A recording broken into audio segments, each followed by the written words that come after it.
दोस्तों नमस्कार, सुप्रभात।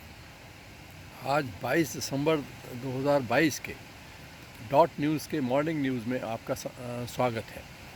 आज के समाचारों में केंद्रीय गृह मंत्री अमित शाह ने कहा कि सरकार ऐसे एनजीओ को किसी तरह की रियायत नहीं देगी, ना ही कोई सहानुभूति दिखाएगी जो विदेशी फंड के जरिए देश की डेमोग्राफी बदलना चाहते हैं तथा सामाजिक अशांति पैदा करना चाहते हैं। संसद ने मैरीटाइम एंटी पायरेसी बिल 2022 पारित कर दिया है, जो कि इस तरह के अपराधियों के लिए कड़ी सज़ा का प्रावधान करता है। केंद्रीय मंत्री जितेंद्र सिंह के अनुसार भारत के पहले मानव अंतरिक्ष उड़ान मिशन के लिए 2024 का चौथा महीना लक्षित किया गया है, अर्थात ये मिशन 2024 के अंतिम तिहाई में पूरा किया जाएगा। केंद्रीय गृह राज्य मंत्री अजय कुमार ने राज्यसभा में बताया कि केंद्र सरकार ने राज्य सरकारों को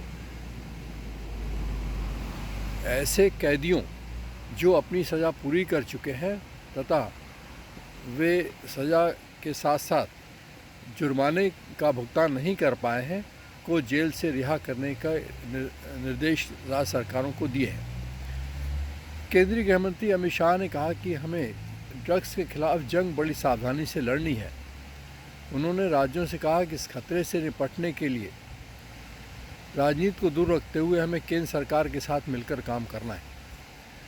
दिल्ली पुलिस ने पकड़ी गई 2,800 किलोग्राम ड्रग्स, जिनकी कीमत 1500 करोड़ बताई गई है, को नष्ट कर दिया है। नेशनल कमीशन फॉर वुमेन ने स्पाइस जेट के अपने ट्वीट को हटाने के लिए कहा है, जिस ट्वीट में कहा गया था कि अपनी परिचारकों को उन्होंने रेड हॉट गर्ल्स लिखा था। उत्तर प्रदेश के मुख्यमंत्री योगी आदित्यनाथ ने अधिकारियों को गंगा को 2025 से पहले अर्थात कुंभ मेले से पहले साफ करने के निर्देश दिए हैं। बंगाल की मुख्यमंत्री ममता बनर्जी ने कहा कि बंगाल को ऐसा बना रहने दीजिए जहाँ के लोग विभिन्न धर्मों में आस्था रखते हैं परंतु त्यौहार एक साथ मनाते हैं। उन्होंने ये भी कहा कि हम लोगों को बांटते नहीं बल्कि जोड़ते हैं। एमसीडी के लिए नए मेयर के चुनाव के लिए 6 जनवरी की तारीख निश्चित की गई है। नामांकन 27 दिसंबर तक किए जा सकेंगे। कांग्रेस के वरिष्ठ नेता जयराम रमेश के अनुसार मोदी सरकार की नीयत तथा नीतियों के कारण देश के छिन्न भिन्न होने का खतरा बढ़ गया है। केंद्र सरकार दिल्ली की सड़कों की मरम्मत, रखरखाव तथा सौंदर्यीकरण हेतु 700 करोड़ रुपये मुहैया कराएगी। प्रधानमंत्री मोदी ने मणिपुर के नूनी जिले में स्कूल बस के दुर्घटनाग्रस्त होने पर दुख व्यक्त करते हुए प्रत्येक मृतक के परिवारों को 2 लाख रुपये देने की घोषणा की है। कर्नाटक के मुख्यमंत्री वासवराव बोम्मई ने हुबली धारवाड़ के बीच पड़ने वाली दरगाह को तोड़े जाने का बचाव करते हुए कहा है कि rapid road transit system corridor को बनाने के लिए उसे तोड़ा जाना आवश्यक था तथा इस परियोजना में उनकी करोड़ों की संपत्ति भी अधिग्रहित की गई है। जेलेंस्की बाइडेन मुलाकात, जो कि 10 माह में पहली बार होने जा रही है, जिसमें जेलेंस्की ने और अधिक हथियारों की मांग की है। अमेरिकी राष्ट्रपति $2 बिलियन से अधिक की सहायता कर चुके हैं। उन्होंने नए सहायता पैकेज, जो कि $1.85 बिलियन का है, के अंतर्गत पैट्रियट मिसाइल, गोला बारूद आदि देने का पेशकश की है। पंजाब में भारत पाकिस्तान सीमा पर घने कोहरे की आड़ में तस्करों द्वारा ड्रोन के माध्यम से नशीले पदार्थ तथा शस्त्रों के लाए जाने के बढ़ते प्रयासों के कारण बीएसएफ द्वारा निगरानी बढ़ाई जा रही है। आसाम पुलिस द्वारा सोनितपुर जिले में एक पुल के नीचे से 6 देशी बम बरामद किए गए हैं। अरुणाचल प्रदेश के तिरुप तथा लोंगडिंग जिलों में सुरक्षा बलों ने United liberation front of Assam independent एवं NSCN KYA के एक संवर्ग काडर को गिरफ्तार किया है। अब चलते हैं आर्थिक समाचारों की ओर। डॉलर के मुकाबले रुपया 10 पैसा गिरकर ₹82.80 पर पहुंच गया। साथ ही सेंसेक्स 635.05 पॉइंट गिरकर 61,067.24 पर बंद हुआ। निफ्टी 186.2 पॉइंट गिरकर 18,199.1 पर बंद हुआ। संसद ने वित्तीय वर्ष 2022-23 के लिए अतिरिक्त बजट मांग ₹3.25 लाख करोड़ रुपए को अनुमोदित कर दिया है।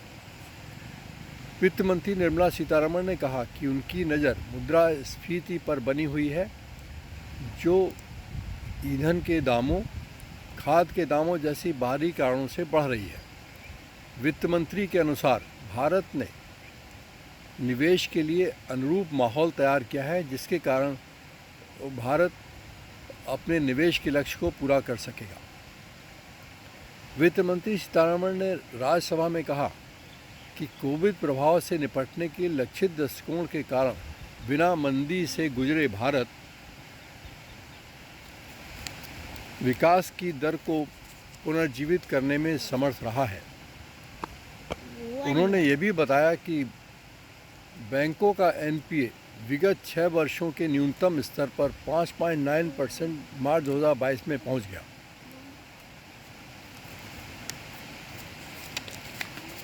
मुकेश अंबानी के स्वामित्व वाली रिलायंस इंडस्ट्रीज लिमिटेड भारत में जर्मन कंपनी मेट्रो एजी के भारतीय थोक व्यापार को ₹2850 करोड़ में अधिग्रहित करेगी। अन्य आर्थिक समाचारों में उल्लेखनीय है कि रिजर्व बैंक के गवर्नर शक्ति कुमार दास ने कहा है कि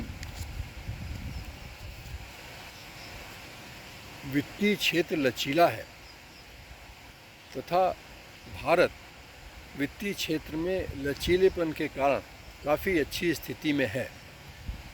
आरबीआई गवर्नर शक्तिकांत दास ने यह भी कहा कि मुद्रास्फीति पर नियंत्रण रखने के लिए केंद्र सरकार तथा आरबीआई के बीच समन्वयकारी दृष्टिकोण है, जिसके कारण आर्थिक गतिविधियां लगातार मजबूत हो रही हैं, परंतु कुछ बाहरी कारणों के कारण आर्थिक गतिविधि को नुकसान हो सकता है।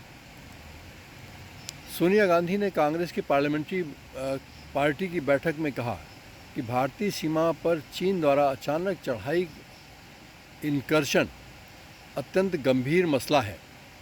उन्होंने ये भी कहा कि गुजरात तथा दिल्ली चुनाव के नतीजे दुर्भाग्यपूर्ण हैं। समय आ गया है जब हमें हिमाचल की जनता के लिए किए वायदों को पूर्ण करना होगा। सोनिया गांधी ने न्यायपालिका के संबंध में कहा कि सरकार का न्यायपालिका को अमान्य ठहराने अर्थात निष्क्रिय करने का प्रयास विकास में कठिनाई उत्पन्न कर सकता है। उन्होंने कहा कि देश की आर्थिक दशा लगातार चिंताजनक है, फिर भी सरकार ये कह रही है कि सब कुछ ठीक है। सोनिया गांधी ने आगे कहा कि सरकार अपनी हठधर्मिता के कारण एलएसी के ऊपर चल रही अर्थात लाइन ऑफ एक्चुअल कंट्रोल के ऊपर चल रही गतिविधियों के ऊपर कोई चर्चा नहीं करना चाहती है। भारत जोड़ो यात्रा के दौरान राहुल गांधी ने कहा कि इस समय दो विचारधाराओं में द्वंद्व है। एक चुनिंदा कुछ व्यक्तियों को लाभ देना चाहती है, दूसरी जनता, किसानों, मजदूरों की आवाज़ बनना चाहती है।